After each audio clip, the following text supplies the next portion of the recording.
Evening, each and everyone. Today it is time for another voice chat, and this time with none the less than Noa Gruman. And we are just waiting for her to join in. Woo! Here we have Noa. And I am accepting, crossing my fingers that this will work. And I'm sure it will. Sometimes this just takes, I have to accept a couple of times. Accept.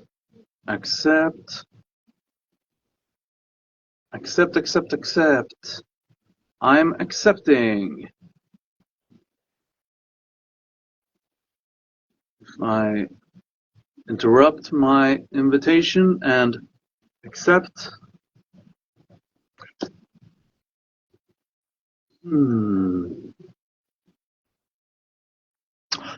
Hi.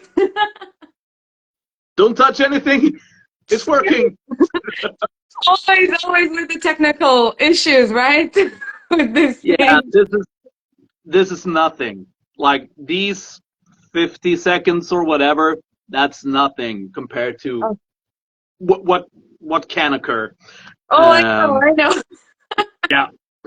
So welcome and hello. Thank you. Hello. I'll just fix my hair really quick because Yeah. suddenly you see yourself and you're like just I have to fix my hair, my pendant. Yeah, everything is in order, sort of. Yeah. We'll just we'll just pretend. Okay, yeah. Yes. Yes. So very much welcome, Noa Gruman, the Thank you so much person for who having me. I I kind of go by the demonic conductor sometimes, but you are like the literal conductor from hell. Um, Guilty of charge. so yes. So very happy to have you here in this series. We've talked about doing this for a while. Um, and we were actually supposed to do it like almost 2 months ago, but now Right. we've postponed it, Yes. and here we are. Here we are. Yes, finally. Yeah. And yeah, I really, really appreciate you inviting me. It means a lot, and I'm super excited. Yes. Yes, you should be, because this is about you. uh, all right. So I know you've seen like a couple of these before, so you kind of know what it is about, and how we do it. But um, for people who don't know you, I mean, you are a classically trained singer, international lecturer, teacher, choir conductor, who kind of, so stop me if I'm wrong somewhere, but Yeah, yeah, just one part. I've never had a single classical singing lesson in my life. all right, I am a classically trained musician, all right. but I've never So actually studied classical singing.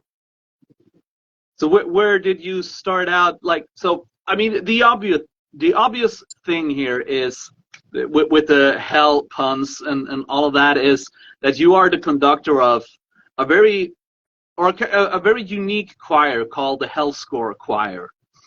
Um, yeah, uh, and ever since I found out about you guys through the Transitus recording of the Arion album, the Transitus, uh, and I just thought to myself like, oh damn, that that's so awesome. You know, Thank you so I much. have just the concept of it, but of course also like the musical results. But I mean, if we backtrack a bit, I mean, we have the Hell Score Choir, but if we back up, when did the choir flame come to sparkle in your life? Oh, in general? Okay. I think it's safe to say, I was born into this. So both my parents, none of them is a professional musician, but they both do music as a really big hobby. And they've actually met in a choir. So Oh, yeah, so they both studied, like my mom is a physics doctor and my dad is an electronic engineer. So they both met at the tech university. But yeah. this university had a choir for scholarship and whatnot, and they met in this choir. So their entire relationship is kind of built upon music. And my mom came from the classical world. She had no idea what is, Queen, Deep Purple, Beatles. She had absolutely zero idea. And my dad had really little to, basic knowledge about classical music. So they kind of complemented each other. And when they have started, the family were four siblings, so they Yeah. made sure to really, integrate the music in the daily life. So they're always, there was always music playing in the background, and we've always sang together as an ensemble. So ever since I can remember myself, we've been singing together as a group.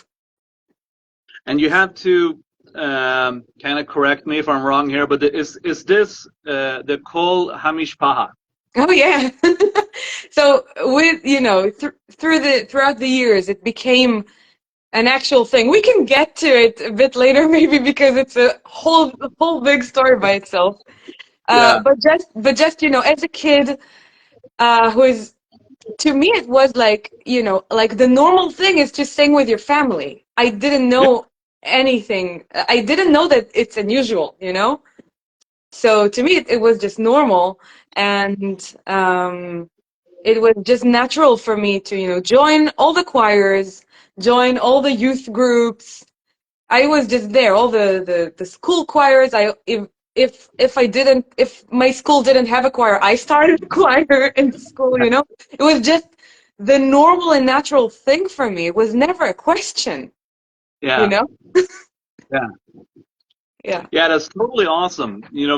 And I can envy that natural sensation of singing, because to many people it is sort of an unnatural thing, or something that is you know a bit far away from like how you normally sound. So it's like it's a big step for many people to start to sing. To So start having, singing in general, or specifically in a choir? yeah, I mean both, kind of, because um, we live in a time and a world where singing is, you know back in the day, you could sing all the time. You could sing at a football game. You could sing at a pub. You could sing, like, there are social situations where you are allowed to sing. But in this day and age, it's kind of, you have to be like professionally good. I'm not saying that, but the general consensus is that you have to be fucking awesome to even sing in front of your friends. Uh, so that's probably what I mean. Like, me and Yeah. many people, I think, would have liked to have that kind of natural, just singing being a big part of your life. Yeah. I think I feel something very similar to what you've just described about dancing. Yeah, So I think I can relate to it. But I know exactly what you're talking about. Yeah. yeah, I think also social media kind of made it worse. because Yeah. you're being judged all the time. Yeah. So yeah. Yeah, because I remember I didn't have that kind of background that you had, but I had like a music teacher in like the first kind of grades of school where we sang all the time, and it was nothing strange about it. So I had like the light version of your kind of upbringing Yeah. in the family ensemble. Yeah. But the next step, like when did um, so like participating in the kind of family ensemble, what was the next step for little Yeah. Noah once you kind of after you So, sung with mom and dad for a while? Was it like a teenage rebellion? I'm gonna do oh, this, big or time. So yeah. So okay, let's get to this point. Oh God, yeah, that's a whole story. So when we were kids, I'm the second one, right? So when we were kids, it was fun and games, right? We sang about cats, we sang about our favorite TV shows, we sang on the roads. Sometimes my mom just handed out sheet music of some French song or something like that. And for us, it was normal. It was like a normal thing that you do with your family. yeah, There is also the Jewish tradition. We're not religious, but there is a tradition of gathering around the Shabbat table on Friday night and sing together. So like what I came to learn over the years is that other people just sing in unison. yeah, Nobody harmonizes in like 1,000 different harmonies, and for me it was yeah, natural. Um, so yeah, so it was fun and games. We also played like each of us plays at least two instruments. So we also did like small little ensembles, um, and there was a lot of tension building up because I mean we know how it is to be in a band. There is always tension. So no matter what, when you create something with someone, there is always a tension. And yeah, also there is always tension between siblings. Now combine the two things. So yeah, on the one yeah, hand, on the one hand, it's amazing because you are literally the same blood. Your DNA is the same. You're connected. You feel each other. You can predict each other's uh, strengths and weaknesses. You can kind of even read each other's minds. But then on the other hand, there is so much tension, jealousy, fights all the time. Now, when we arrived to the, teenage phase, I think I was 14 or 15, and we started just playing Beatles songs. I don't really remember how it started. I think it was just something like a fun night in the park in the village. So we played like Beatles songs, kind of like a sing along with the crowd. They had the lyrics on a screen. My little brother was like 8, like a little kid. The guitar was bigger than him, you know. It was just a cute little thing they did. And I think I refused to go on stage because I couldn't bear. First of all, I couldn't bear the tension, and also I couldn't bear the fact that my friends will see me singing with my parents at 14. It was unheard of, and whoo, it was a tough one. Um, but we did have, around that time, we did have a big family crisis because my dad got cancer. He's okay now. It's been a long time since, over 20 years, and he's fine. But back then, it was, you know, it was a big struggle. yeah, And I kind of eventually did it for him because I knew that this is something that he needs, you know? yeah, And I even recently I found a diary from this time. mm, And I kind of wrote to myself in the diary, like, I have to do this for him. Um, so yeah, it lasted over a decade. So we were a band, like an Yeah. official band, because Yeah. this one Beatles concert led to other people booking us for other gigs. So it started out as like just Beatles tributes, Yeah. but then it developed over time. And at some point we did Queen, other songs. We had like an Irish evening. We had like just a general rock evening. We had a cappella uh, concerts. We had a whole mixture of things. We recorded some stuff. We did some original stuff. We were on TV. Yeah. We did this American Idol for families kind of thing and won. That Uh, I've actually seen yeah, some of these performances when I prepared a bit for this, and I mean there is definitely a kind of family aura like over all of it, and it, but it feels very natural. yeah, Uh, because it is. But then you have this. On the one hand, it is, and on the other hand, the things you don't see. You know. yeah, yeah, I know. I completely know. So Yeah. it's like uh Jackson 5 of sorts.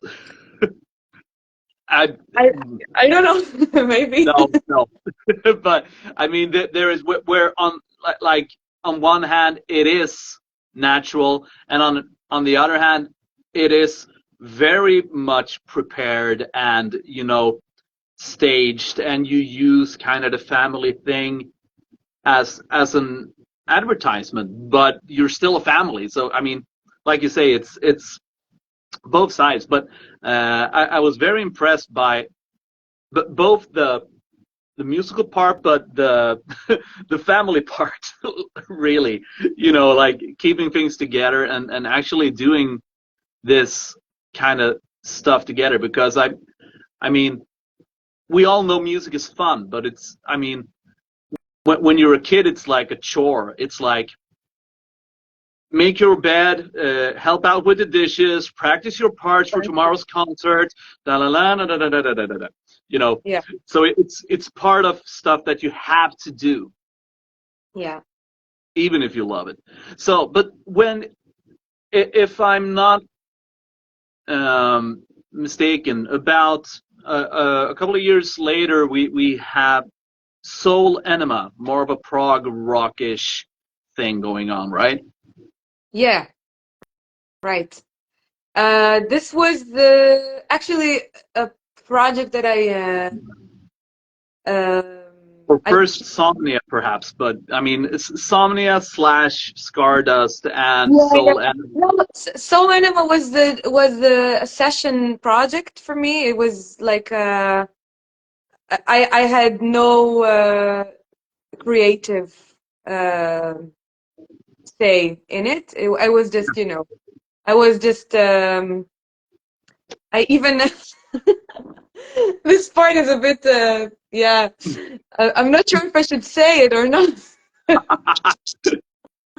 This I mean, the I promise I won't tell anyone. oh, okay. If this is the case, then I feel free to say. No, I mean, yeah, this the person who wrote the music kind of used my voice as more. I would even dare to call it like a sample. He recorded like I don't know, maybe 100 takes for each sentence, and then Yeah, we took like different syllables or different words and kind of build a sentence out of something that I've not. I don't think there is even one full sentence that I've actually sang on this album yeah, from start to finish. He actually kind of designed it the way he wanted. So yeah, I felt like I had zero creative impact, but still the result is fun. People love it, you know. Yeah. But yeah, also I was very focused on starting out my own thing, Yeah. which started out as Somnia and developed into Scarlet. Yeah. Yeah. And I mean, it kind of intervenes all of this, but is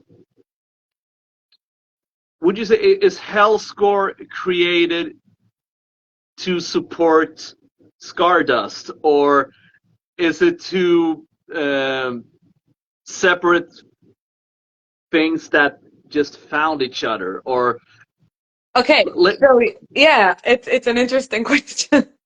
I always, I always, the egg. It's like, yeah, I always call Hellscore the sixth Stardust member.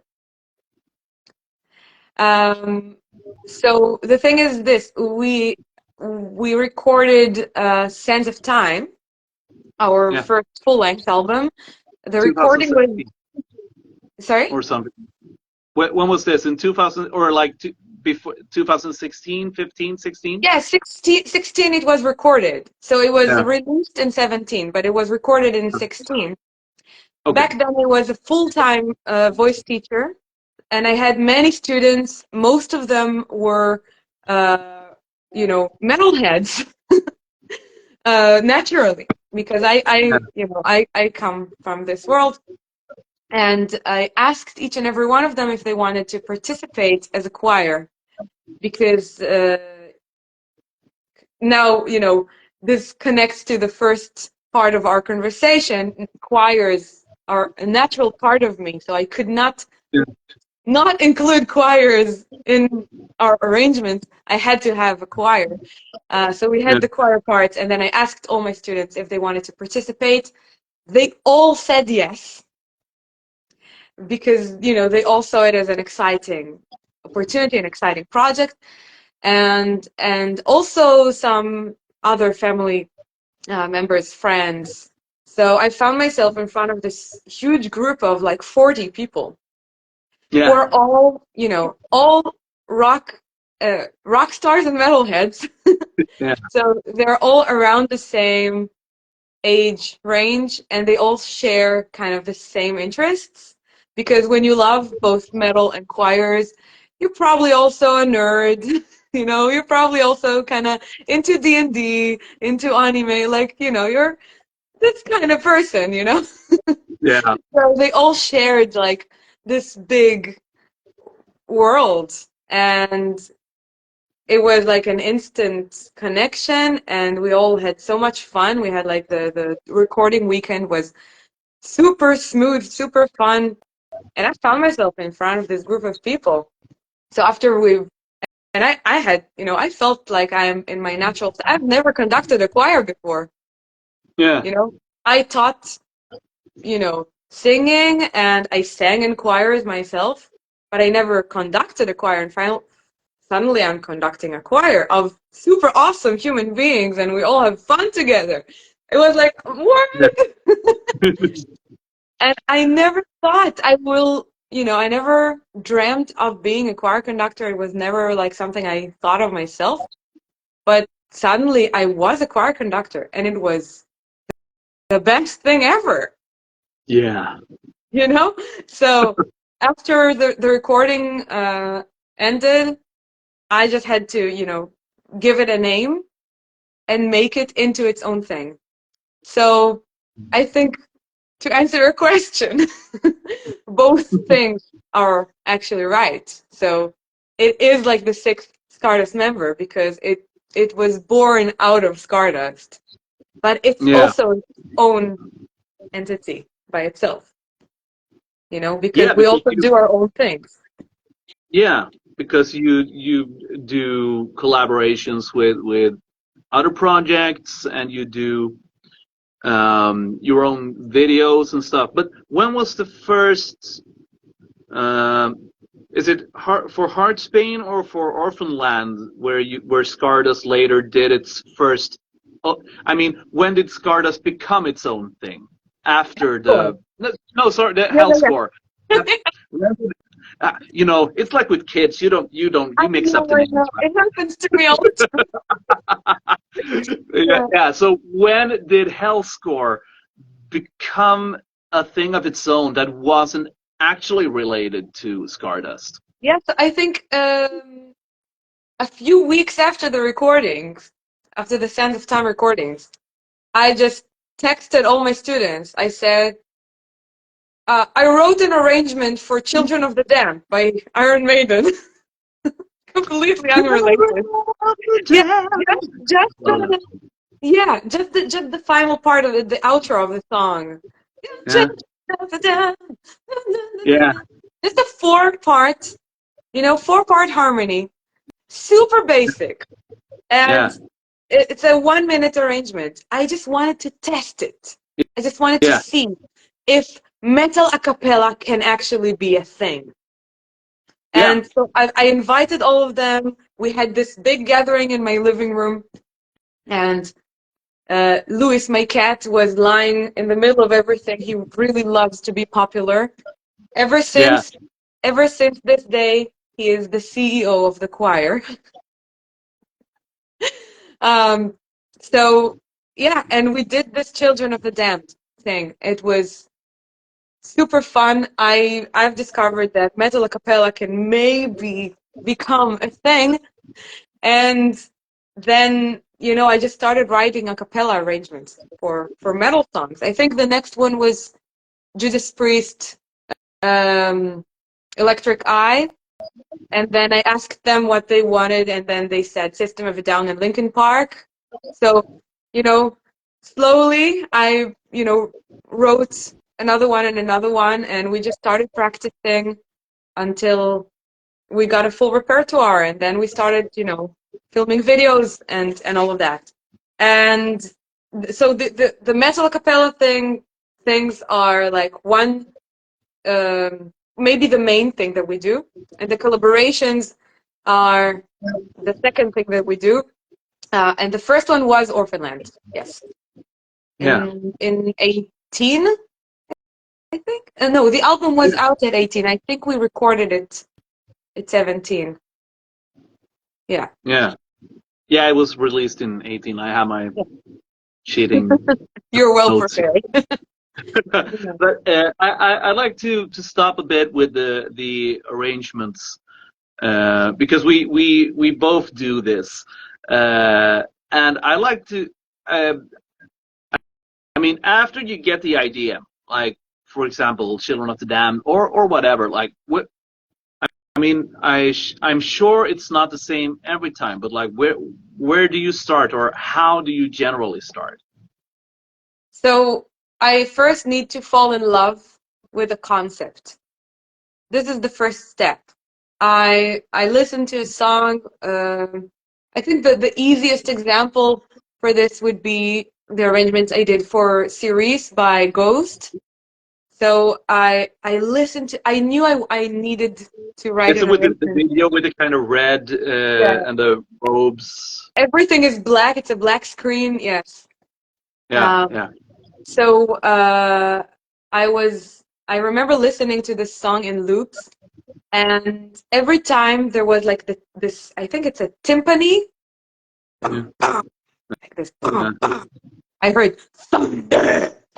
Like I have to do this thunder. I had to do it. yeah, yeah, So I fell in love with this concept. And then the entire arrangement is built around this concept of this sharp growling on top of this thunder part. yeah, So yeah, so it starts out like this. Then the next thing I do, because I want the arrangements to sound metal. I don't want them to sound like a version of the song that is like, because most a cappella arrangements that you hear out there are either pop or folk or um, rockish, but I want them to sound metal. So yeah, I start out by writing all the parts in MIDI, like everything I hear. Obviously, the rhythm section, like drums, bass, then the guitars, And if they have like other instruments, I just listen to it and I just put everything in MIDI. And then I look at this arrangement. If I'm happy with it, I can move on. And I start, you know, molding it and figuring out, okay, this part can be the tenors. This Yeah. part can be the altos. Uh, yeah. And just kind Would you of, say would you say that it is a visual thing also? uh, Like, does the visual part of the MIDI help you out? Like it's literally, this part maybe. can be. Yeah, maybe because I work on Cubase, so I have all the tracks like drums, bass, guitars, second guitar, keyboard, lead vocals, whatever, and then I open new tracks, bass, Yeah. baritone, tenor, alto, mezzo, soprano. I Yeah. open new tracks, and then I just drag and drop. You know, Yeah. I drag and drop, and then after I have, visually, yeah, you're right. I have it visually.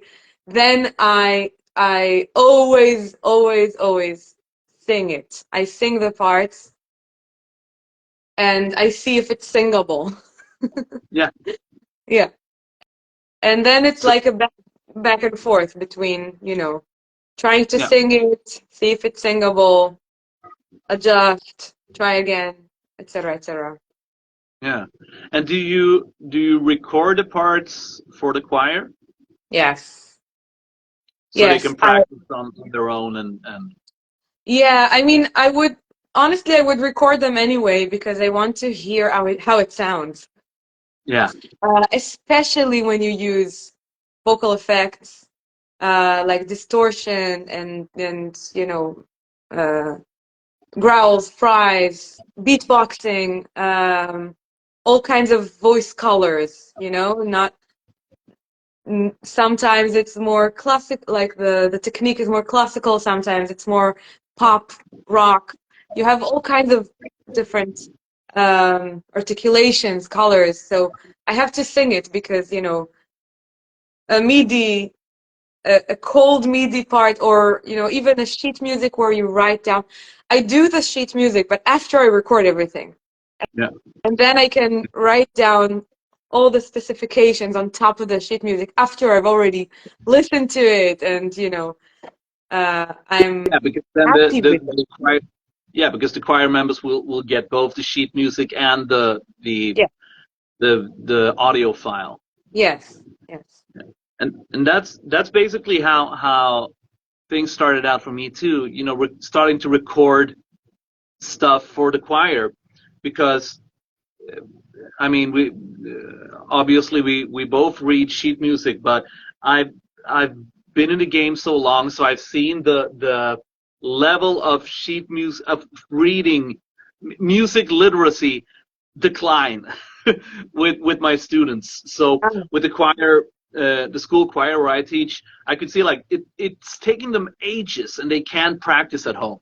So that's how because they can't read music. So I started with all the kind of classical Swedish Christmas songs or whatever it was that we were doing, and I just, when it came to like doing the altos and sopranos, I just said, fuck it, I'm singing it anyway. And if they listen to it and if they laugh, I don't care, as long as they listen to it. Because, and I also, because whenever you sing,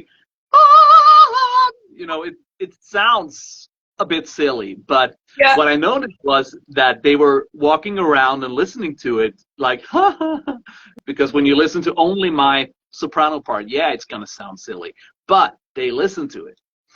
Yeah. And Well, that's yeah. when, but that's also when I realized that when I listened to it all together, and I put some reverb on it, and I, didn't listen as I was listening to myself. I was kind of distancing myself a bit. And it doesn't sound that awful. No, I you know. know. I know. Yeah. They always make I mean, fun of my baritones and basses. They always make fun of it. yeah, Yeah, Yeah, but it's I my mean, favorite thing to do. I love singing the male voices. I love it. yeah, and I love doing those up there. I mean, can you listen to your old arrangements now and feel like it's pretty good? I mean, enjoy. Can you enjoy listening to a choir of just yourself? Um, I've not Or am I listened to. am I the only No, narcissistic freak here? you know, I've not listened to one in ages. I always listen to them when I do them. I listen to them a lot and I'm enjoying them. But then once once I pass it on to the choir, then it kind of it gets its own life, Yeah, and I love it. It's my favorite part, where an arrangement is, sang from start to finish the first time. yeah, It's my favorite part because it's kind of I'm so used to, be with this arrangement for months, listening to it over and over again. And then suddenly it has its own life with actual like 30, 40 different voices. Then I don't know if I've ever listened to one of my demos after this stage, but it will be interesting to check. Yeah. I think you should.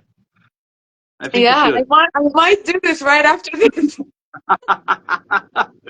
And you have to. If you send me one, I will send you one of my first later. Okay, deal. Deal. So Okay.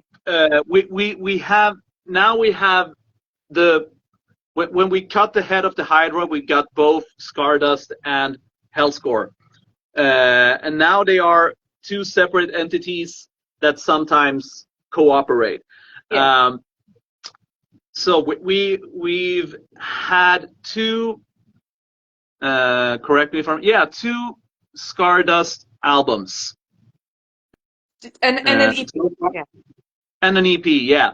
And you just recently released a new song, and it was announced that you signed with Frontiers, and you made a tour together with probably my favorite power metal, symphonic, Swedish metal Wow. band ever, Blind Guardian. Um, so are we? I'm just assuming that we are awaiting a new album sometime soon because you've had ever since the pandemic to write one, right? Wow. Next question. You're in the painful spot there with the pandemic. Yeah, Oh God. Yeah, yeah.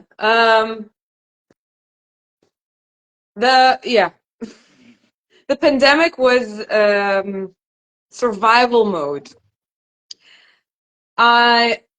We tried writing during the pandemic, but I don't think we managed to do anything. It was just, trying to survive, both financially and also mainly, actually, because Scartist was on the right lane, yeah, with, you know, second album, signing the second album, a record label, getting the previous one reissued, and all the festivals in 2020.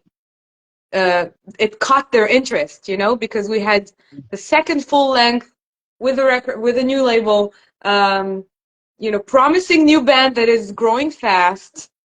Um, we had all the elements, right? So all the festivals, booking agents started to, notice us, and we got invitations from, touring in the US and Canada, festivals all over Europe. We just had a big show in China. We were very promising, and we started, producing more videos, and we had the Patty Gurdy collaboration. So everything just, it became from here, and it was supposed to be coming like this. And yeah. we had all those festivals and promises for 2020, and it just when it started this, it got cut off. Yeah, I remember seeing and hearing an interview about the recording with Patty Gurdy, and like where everything kind of went down right in the middle during a recording. Yeah. And so yeah, I know those that's just, I mean, we all want to move past all of that, but it had to be mentioned, like, because it is something I think we in years from now everyone will always be like, oh, so what was the pandemic like for you? It will always be a thing. Yeah. But so I don't know how much you can talk about things now, but are we seeing a new Stardust album in So yeah. 2024? Yeah. So okay, I'm getting there. But yeah, after this big survival mode and the pandemic, and also recovering from it, Yeah. because nobody really talks about all the after effects. But it's not that we were supposed to be like this. It's not that after the pandemic ended, we went back to this point where it Yeah. all, it doesn't work like this. It's like 10 Mhm. steps back now. Yeah. And Yeah. then we had to rebuild everything. And I think we're getting to this finally. Like, it's been like 2 years, right, since the ending of the pandemic. It's finally getting to the point where I think it was in the beginning of 2020, 4 years later. Yeah. And no, it's painful. My heart. Yeah. But we got this Frontiers deal, which is very exciting. Not only because it's obviously a bigger label and it came in the right time and all of it, but also because they gave us a deadline. Dum, dum. So now Some of us need a deadline. you should definitely expect a new album because we have to. Yeah. I'm joking, but yeah, I'm also not joking. Yeah. It really forces us to meet up. I don't know, like 2 or 3 full days every week to only write new music. Yeah. So we are very committed, and it's happening. Yes. That's awesome. Yeah, and for people who usually don't record or talk a lot with record labels, the deal usually is like, if you do things before this date, you get this amount of money. If you pass this deadline, you will get half of the money, or a third, or whatever it is. And I got caught in the middle of one of those kind of things with another Frontiers band. It was earlier this year, and they gave me like 2 weeks to arrange and record all the backing vocals and choirs for an entire album while they were recording it. So the days went like, sometime in the afternoon or like during the day, the singer recorded the vocals and they kind of wrote the vocal melodies during the day and he recorded it. And he sent it to me like in the afternoon, and I listened to it like on my way home from work in the car.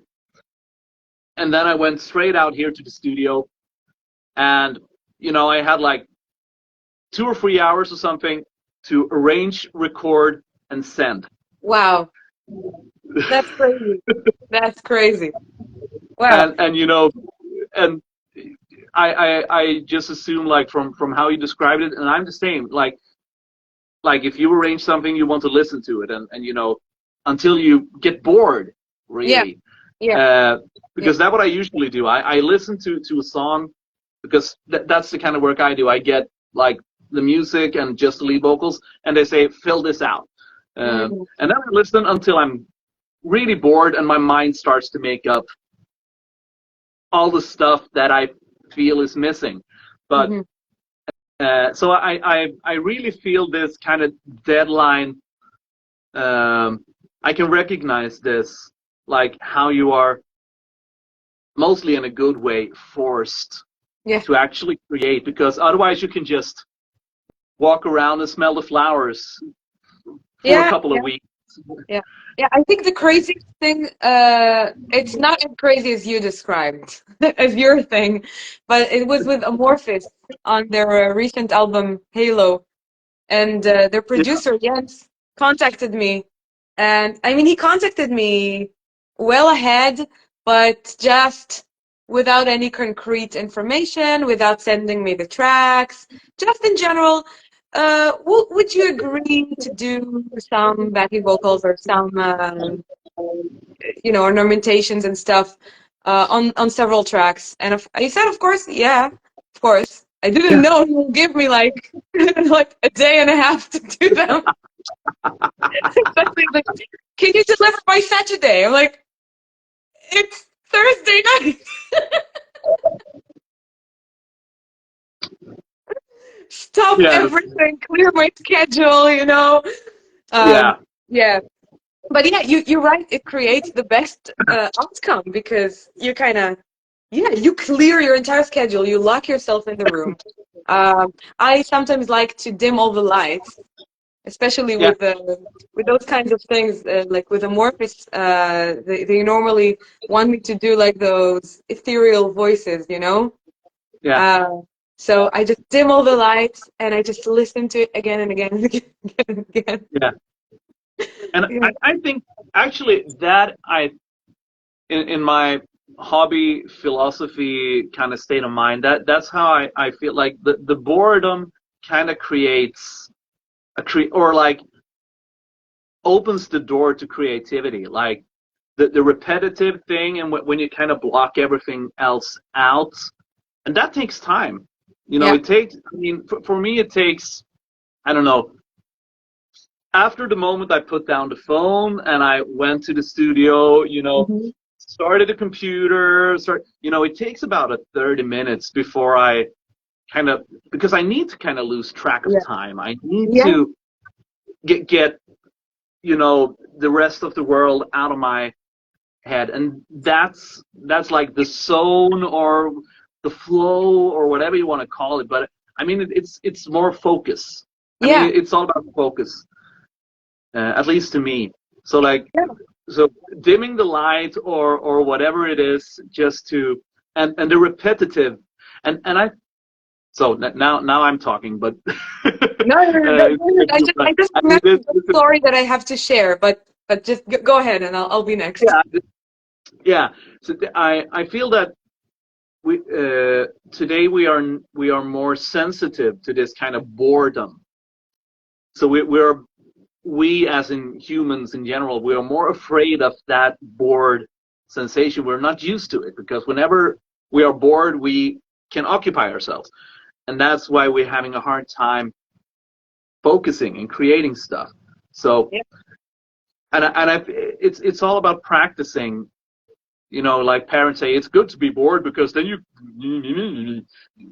But to me, it's exactly like that. You have to practice and pierce through that, and live through that boredom, and then Yeah. there's light on the other side of the tunnel. Yeah. I never called it boredom, but you it makes sense to put it this Yeah, way. And yeah, I have to share a story because I can't believe I please forgot do. to mention it. Almost 2 years ago already, in February, a year and a half ago, was it 22? February 22. Yeah, Yeah.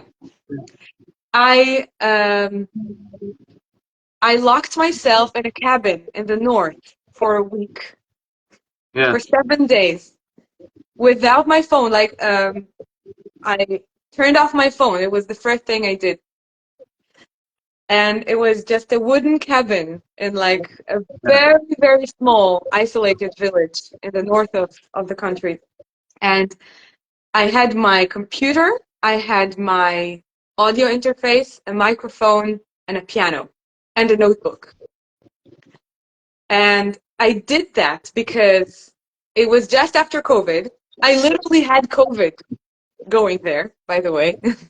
Yeah. But it was just, towards the end of the pandemic, and I felt like I was so uninspired, and I can't create anything. I can't write any new music.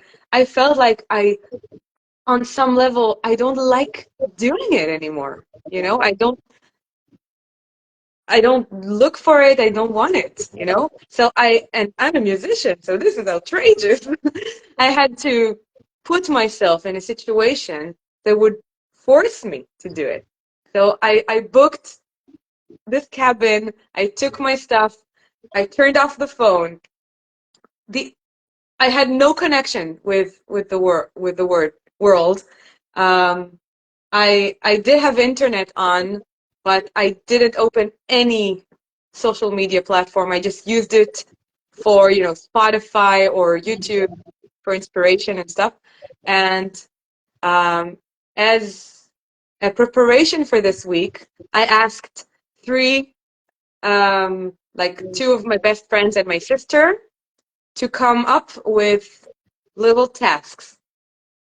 And my sister gathered all of them, put them in a jar, and I only had this jar with me. And whenever I was completely blocked, I pulled one task, and it was little things like write a song um, using only two chords, or things like go for a walk, record all the sounds you hear around, come back and write a song that is around those sounds, all kinds of different tasks. And I had a camera with me because you Yeah, feel I very saw you low. made a Patreon content about this. Yes. So yeah, I vlogged about it. I put it on my Patreon because I think I was too shy to put it for the entire world to see. Um, I will send it to you if you want. It's a 45 minutes watch. I'm warning you. I, But yeah, because I had to have this camera because otherwise I would feel too lonely. But I had to talk to someone, so I had this camera, and I watching this afterwards made me realize, made me see this whole, watching 7 days in only 45 minutes. It gives you perspective, and you can tell that the first day or two, I'm bored. The time passes so slowly, and I don't have any inspiration, and I'm only I'm getting crazy. And the more time passes, the more relaxed I am, the more inspired I am, the more time passes faster. So yeah, it's really interesting. and I just must say I love this idea, and I love the concept, and the thing with the jar, and all of it. But it kind of proves the point that first you have to you know power through that, because when most of the time, when you sit down, okay, I'm gonna compose, I'm gonna arrange, or I'm gonna make what's that, and then oh, I need to fix the foam, it's wrong, I need to do this, or oh Exactly. man, my desk is dirty, and and you get oh, I need to go to the back, I'm hungry, and then you do all these little stupid tasks to avoid that kind of boredom, because it's Yeah. scary, because it's scary to put yourself out there, even if it's just for yourself. So it's easier to clean the desk, or uh, cut the wrong foam, the stuff that looks weird, or rearrange the lighting, or that's easy stuff, and we tend to do easy stuff. We Yeah. like completing tasks. Yeah. Uh, Right. so that's why I Yeah. like, and the way you described it, like bored, and then very inspired, and then I guess after you were very inspired, you got to, right, let's get this shit done, and you Yeah. made something. Yes. And also it's It's funny you say we like completing tasks, because those little notes that they wrote for me did exactly that. Write a Yeah, song in 2 chords. I can write a song in 2 chords. Here, one yeah, chord, second chord. That's it. Done. Right? yeah, So, yeah, task done. Check. yeah. Yeah. And I also teach a class in the school where I teach. It's called it's weird when you translate it, but aesthetic communication, and it's all about this, like, making something from taking an idea and then completing it and presenting it to an audience or someone who watches it. And it's always interesting to and we make it in different, but we make super long projects, and we make like one lesson projects, but it's all about finding this balance between open and closed mindset, like the open, like inspiration, like here's all the weird stuff that we could do. And that's kind of where we start out when we do the vocal arrangements, like I could do that, or you get a crazy idea and you try it, and it's okay. And just feeling that it's okay to try out all the crazy ideas, and then you can discard it if it doesn't work, but not judging. And then when you have all the ideas, and then, okay, so now it's time to complete it, you kind of get more close, because when you start to record, then you can't come up with 20 new ideas. Yeah. Because then you have to be in the mode of kind of finishing.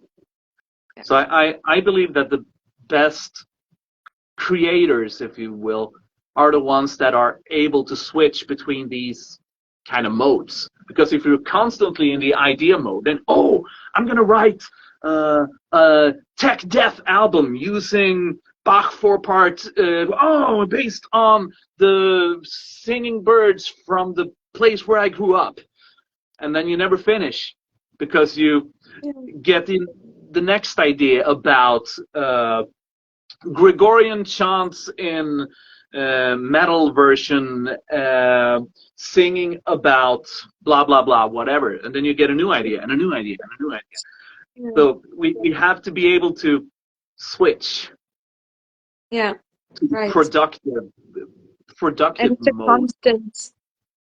It's a constant thing that you need to do, right? If you want to get shit done, you constantly need to be, go back and forth between those modes. Otherwise, you're either only doing, right? Like I felt like I was like this during COVID. I was only doing without any, creative ideas. I knew that I have to make a video no matter what, because we have to make a video. But the idea was shitty. The execution was shitty. Like everything was shitty about it, but I had to do it, because I was in doing mode. But yeah, you're right. We have to have this balance and go back and forth. I'm a person that leans more towards the doer kind of thing. Same. But yeah. Same here.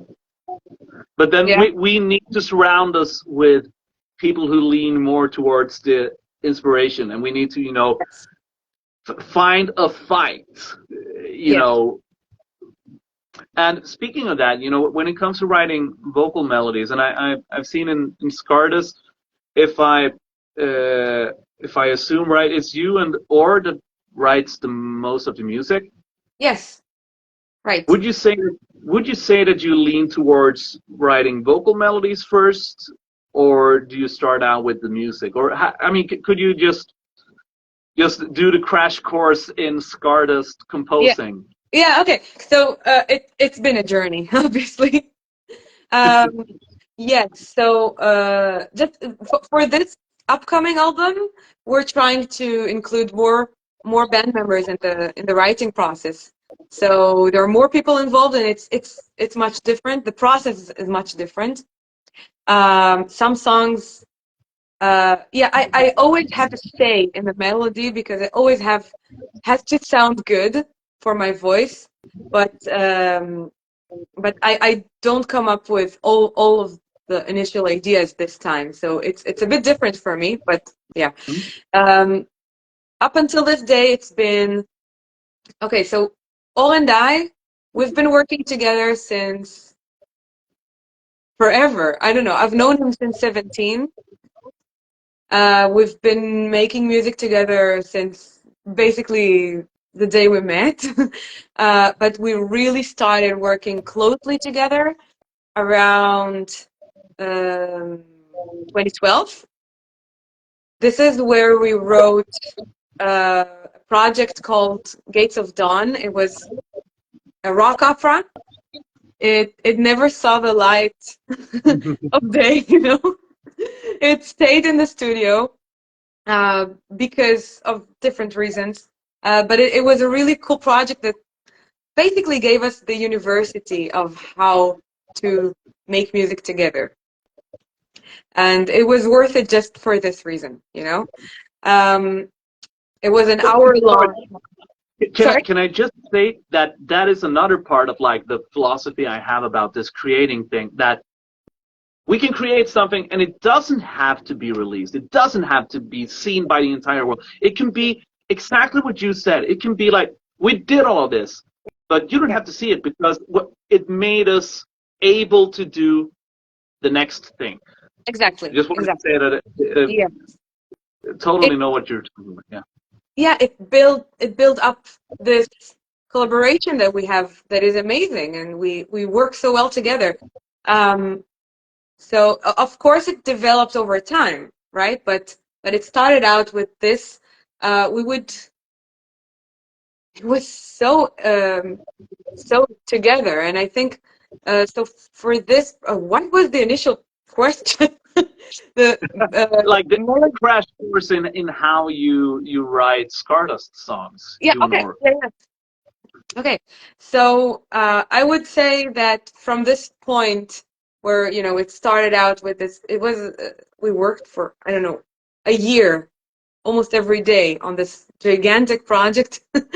Then we had the EP, then we had Sense of Time and Strangers.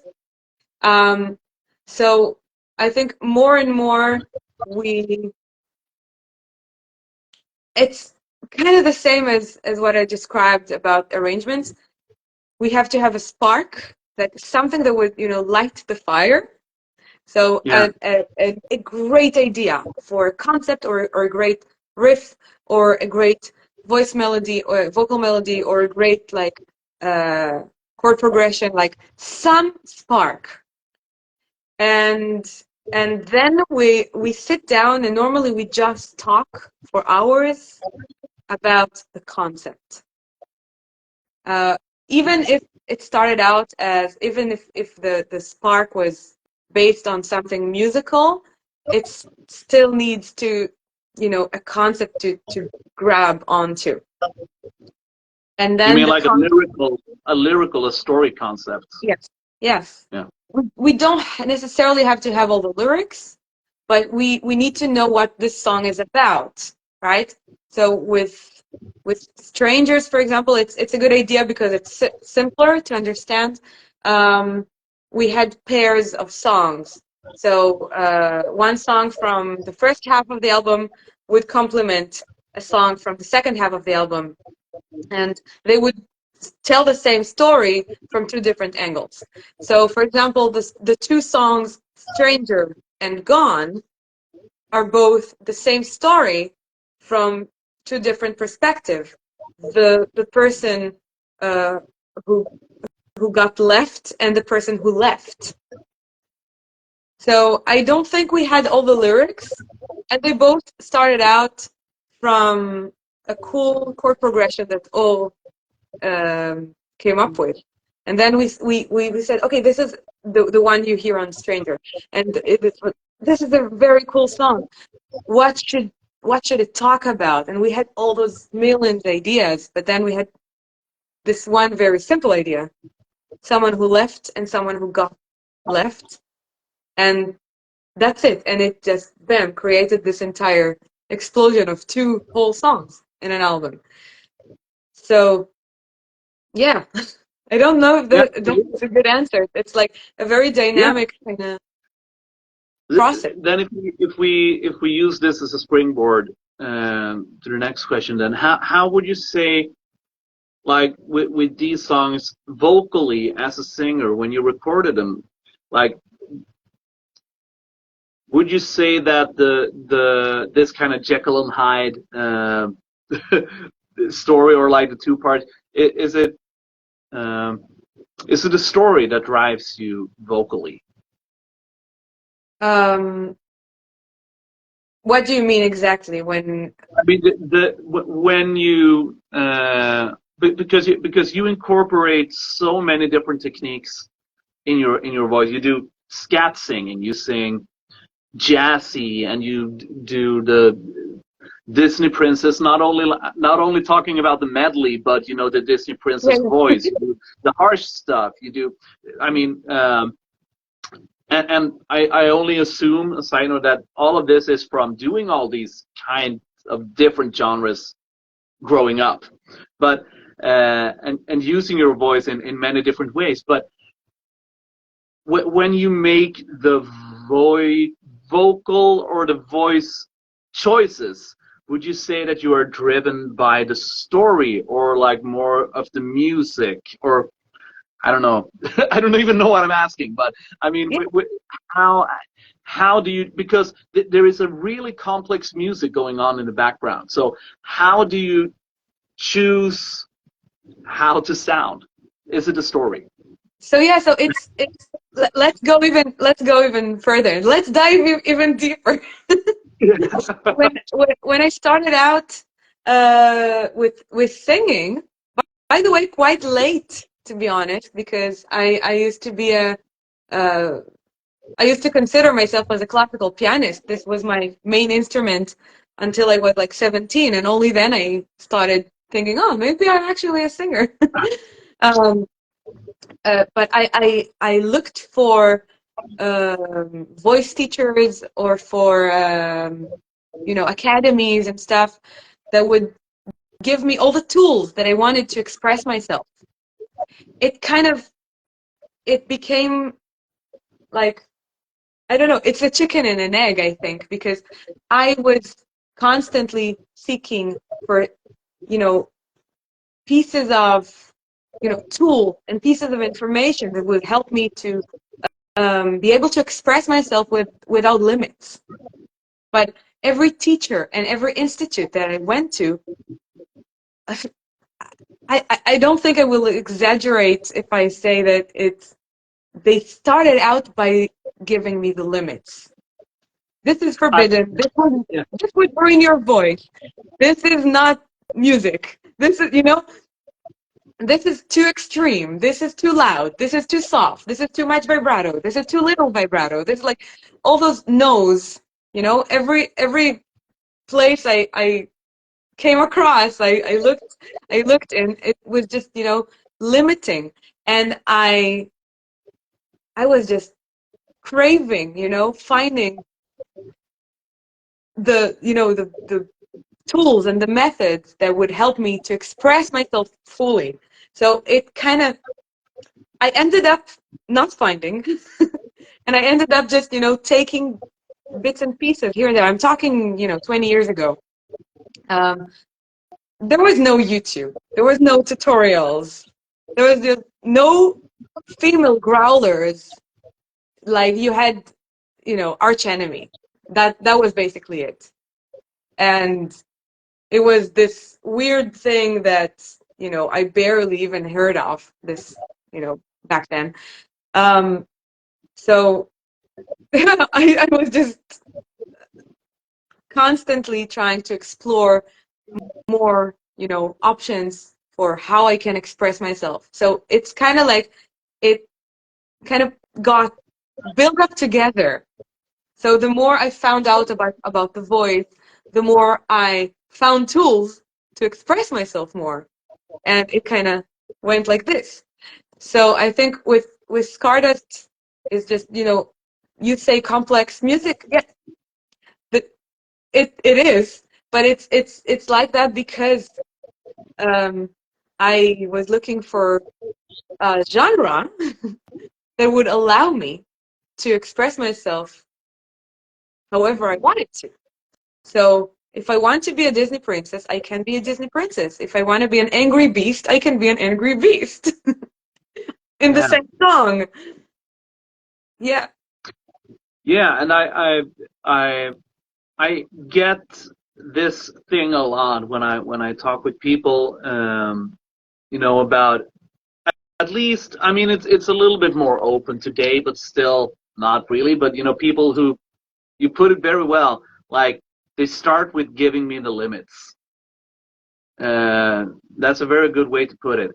You know, um, and not only in classical music, because I mean, because in a way I can understand it, because I also started out late, and but when I did classical music mostly, it was, I can see in a way that they are preserving a tradition.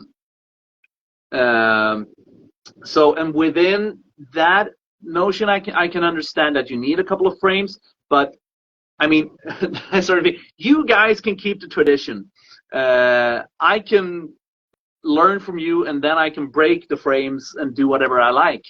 Um, I actually remember I had a, not a big fight with one of the teachers at the academy about, you know, how you can interpret it, Schubert, you know, and it was just this discussion about preserving, and I was like, fuck preserving.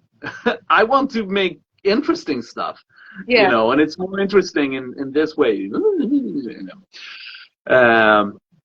But one thing that I also think, you said you started to sing very late, but I mean, you, once you started to sing, you've been doing music for 10 plus years. No, So yeah, no, I started singing since the age of yeah, 0, I think. But yeah, really got into singing around, yeah. yeah. But I mean, when you really got into singing, you already had all the musicality in Yeah. place, because that's the hard part for many aspiring singers, is that they are trying to learn how to sing, and they are training their musicality at the same time, and those two things are really, really hard. Yeah. And I mean, unless you start out at a very young age, Right. one of them is going to be a struggle. Yeah. um, Right. and yeah, so I mean, really getting into singing at 16, yeah, but I mean, you had a musicality. Yeah. It wasn't like you had a problem to identify a pitch, No. or to remember a melody, or to hear music in your mind. You could do Yeah. that already. Yeah. Yeah. But Um, it's an interesting thing you said about the classical tradition, right?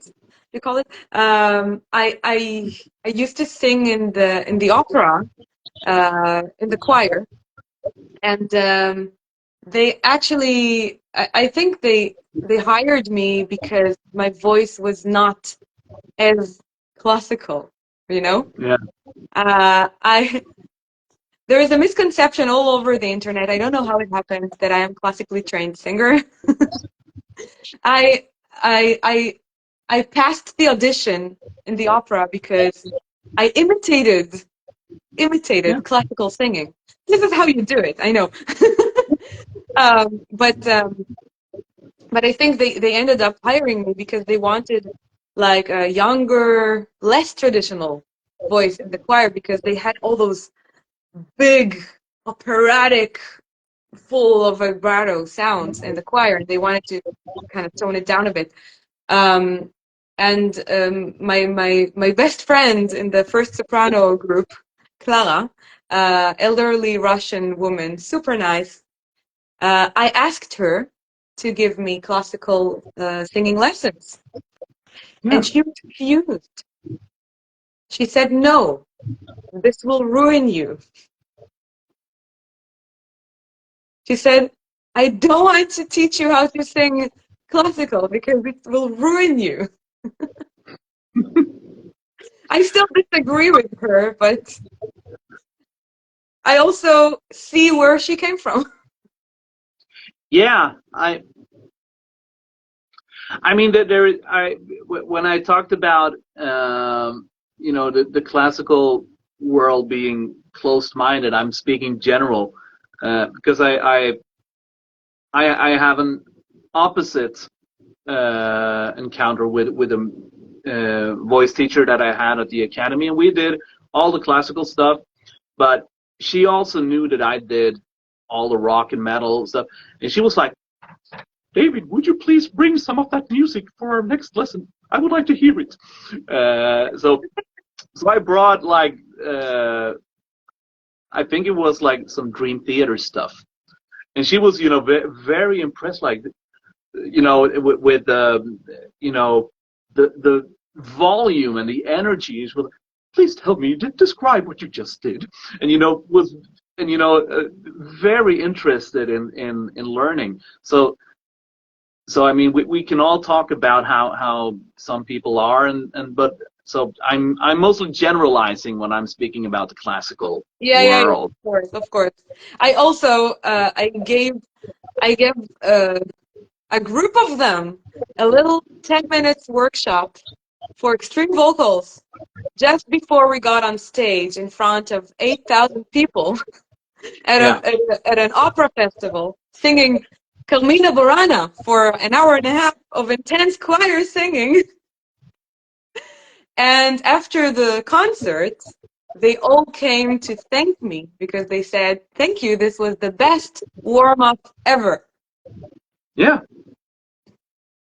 Yeah, and I totally agree because I mean, more or less all of this can benefit from each other.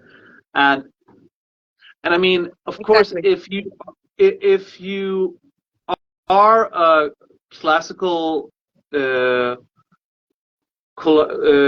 know, soprano that does that for a living, then perhaps you shouldn't fool around with fry screams, you know, or I mean, because you don't really need that in that very specific thing that you do for a living.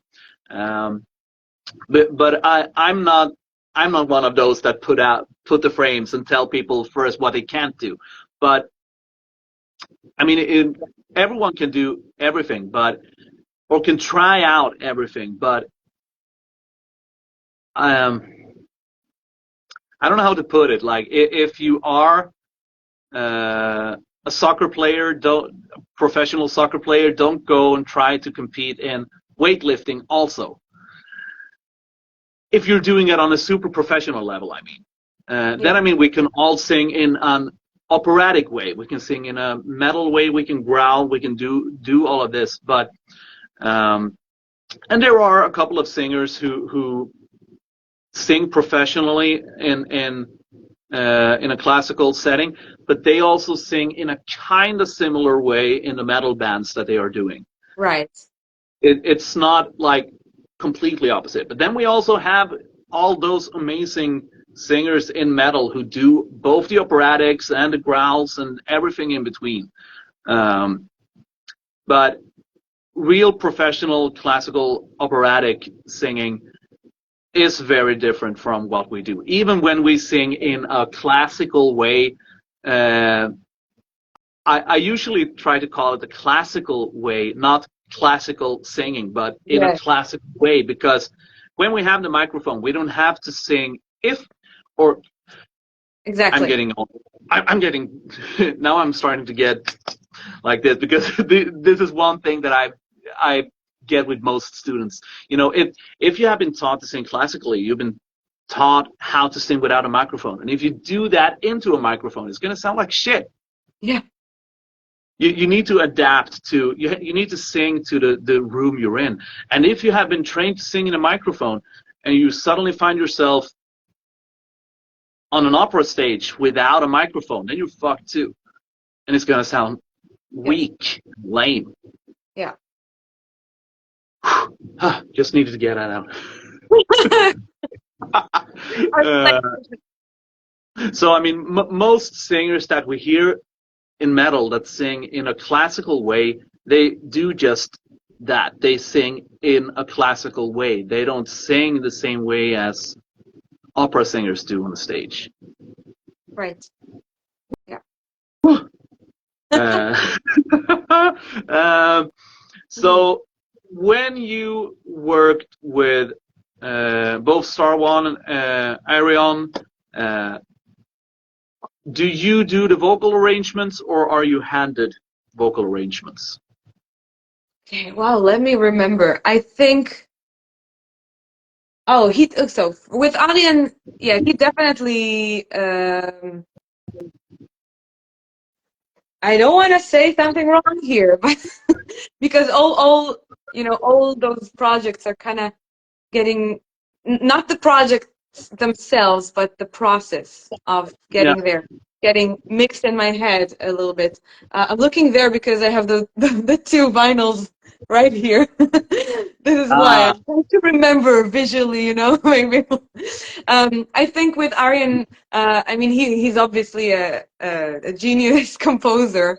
Um, I think he handed out most of the stuff, but he was open for suggestions. He was open for further harmonizations. I think this was the case with both the Transitus and the Star One. Yeah, the reason why I can't remember for sure is that we've done quite a few albums for bands, and it's different every time. Sometimes I get a part that is completely empty, and they just say, "We need choir here. Do whatever you want." And here be sometimes, quiet. yeah, and sometimes they write the exact arrangement, and then you get all the in-betweens. Yeah. Just sometimes they write just one voice, and I need to harmonize. Sometimes, they write a section and I need to, complete it, and you have all kinds of things. Sometimes they write like with Therian, for example. One time I got like an arrangement for like 13 voices and I had to narrow it down into 6, so it sounds like a choir, not like Yeah. It's something almost weird. like polyphonic when you do it like that. It's just, Yeah. It just, you don't need, when the music is so rich and you have the distorted guitars and everything that is going on in the background and the lead vocal, and you don't need all the 13 voices. Uh, no. so yeah. So And that's also something you kind of learn along the way. Like, if you tried something a couple of times with a couple of producers, and then you realize they never use it, and it's like, okay, that's, I yeah, remember starting out, I wanted to, you know, in a kind of silly way, but I wanted to show like my range, like, here's a 4-octave harmony for you, sir. Like, but I mean, who puts the super low shit, and no one ever uses it because it because you can't can't hear be it. heard. Yeah. So like me, fully like, trying to come up with, even a lower harmony, and busting my ass off trying to sing it nice, and it never works. So I just kind of skip that nowadays. So, but it sounds like it's usually kind of the same process as I'm used to. Sometimes you get like sheet music, sing this and nothing else, and sometimes it's like do whatever you like, especially if it's with bands that you worked with before. And sometimes it's like, here we want a Meatloaf chorus, and then we want a Blind Guardian choir on the bridge, and we would like the ending to sound like, I don't know, Queen or whatever Yeah, it is. yeah. Yeah. So we also have the. Now let's see what all this.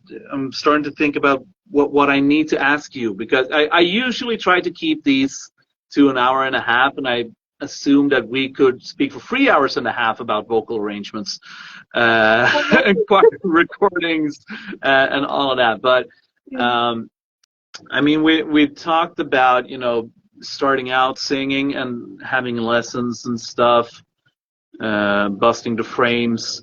I mean, what would you say is And we talked about how lovely it is to conduct a choir. Yeah.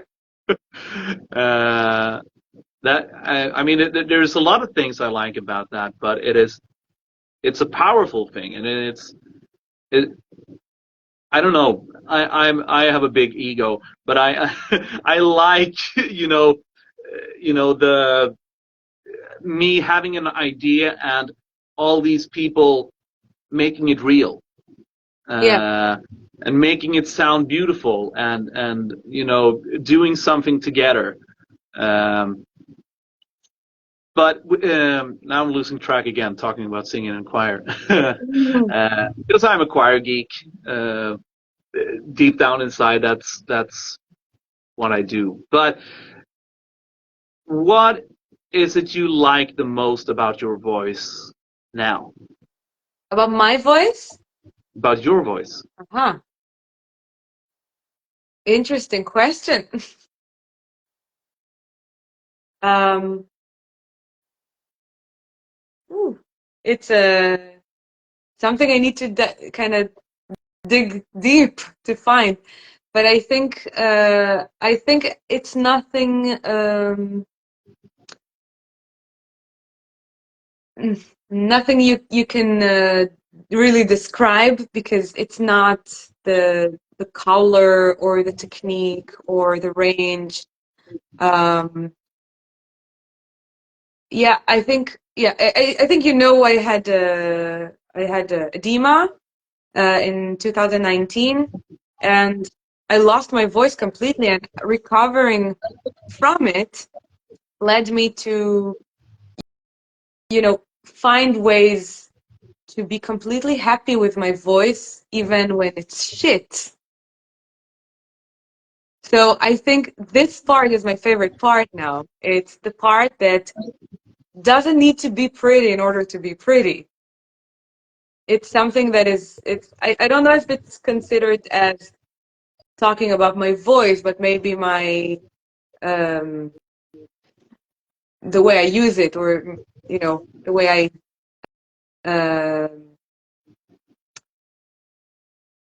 I lost the word in English, express things with it. So yeah, Yeah, that's a very nice answer, actually, and I think it's completely related to the voice, and I think it's a really important part. Being able to feel good about your voice. That is a big part of the voice, yeah, really. Because otherwise it's all. I mean, if you hate yourself every time you open your mouth, it's never going to be good. right. And there are many days where my upper register is still not what it used to be, and it still drives me insane every single time. But I have to still love my voice, even when it happens, because otherwise, what am I doing? Yeah. Yeah. And would you say that this part of your voice is that like, because that's usually the follow-up question, like what is it you would like your voice to be able to do that you can't do now, or like what would you like to learn? What would the next vocal level be for you? Dirty loops.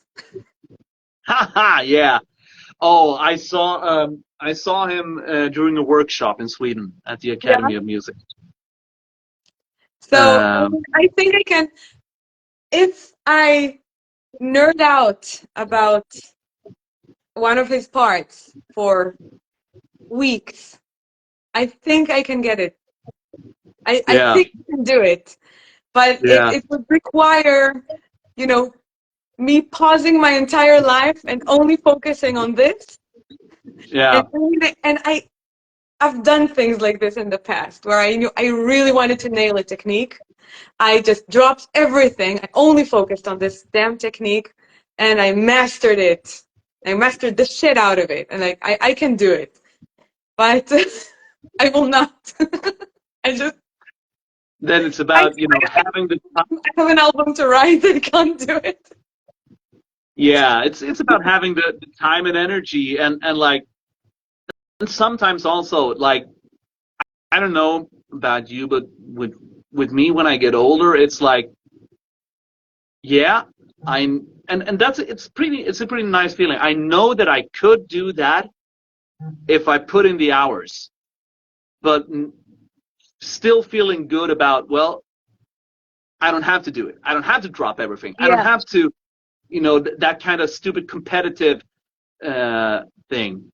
yeah, Uh, and then, but not being the asshole. Well, I could do that. Not, yeah, it's not that, but it's like, I know I have it in me to do it because I've done similar things, just like you said before, but not having to do it, not having that maniac uh, part of your brain kicking in yeah. all the time.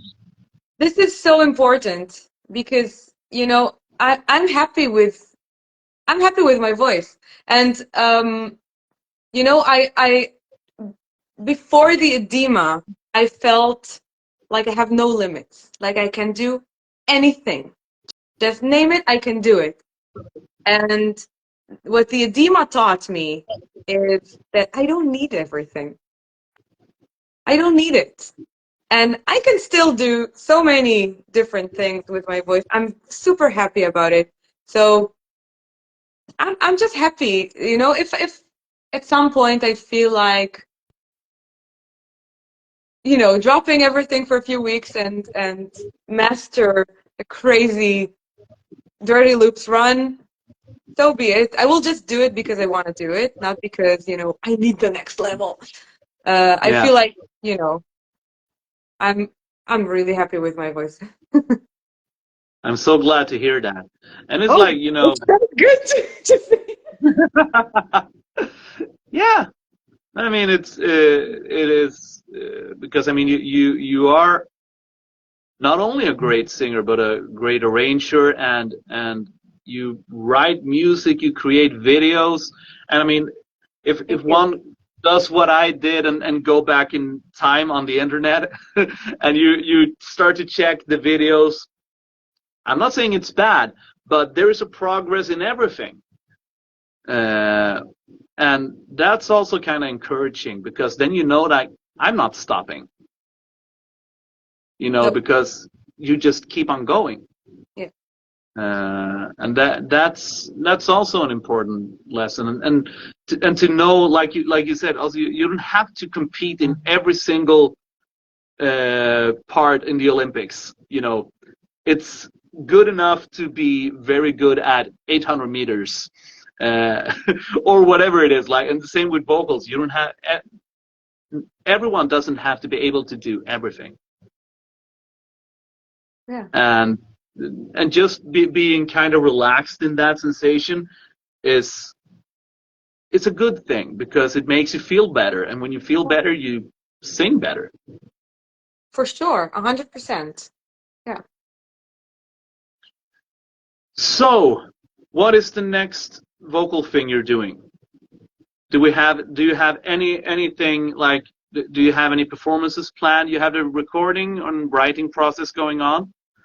Is Yes, that is all of the the recording above. of the next it's the recording of the next Stardust album? Is that the next big vocal Um, challenge? well, I have two Orphanland shows next week. Next week? Wow, already. um, yeah, and then yes, and then there is the album. Obviously, we are recording demos as we go, so I'm constantly recording. I'm constantly recording the choir parts as well, so that's super interesting. Um, and sorry, and yeah, Hellscore is working on some really exciting things.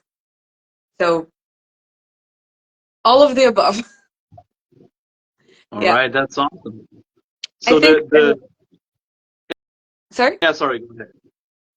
No, I was just saying. I think this time with Stardust, we will not record the entire album in one go. At least this is what we're planning to record it, like half the album pretty soon, and then the second half towards a few months later. So, yeah. Very interesting. Yeah, I really enjoyed the two first albums, so I'm really looking forward to this one. Thank you. Let's see what the pandemic did with your Not much. creativity. But no, but now it's full gas. Yeah, Yeah. that's awesome. So I think we are kind of wrapping things up here, and I would just like to say once more, thank you so much for taking the time to just nerd out and talk about choir arrangements and singing and all of the stuff, and for answering the questions from both me and the questions people asked us before this. So yeah. For having me. It's been such a pleasure, and I'm very honored that you invited me. Thank you. Yeah, you're welcome. Yeah, I've been wanting to dig into the health score process for a while now. So thanks to each and everyone who showed up and said nice stuff in the comments. I didn't have time to bring it all up, but they did. I will post this later in other platforms too. And yeah, see you out there. Thank you. And thanks everyone who joined us. Thank you. All right. Have a good evening. You too. Bye. Bye-bye.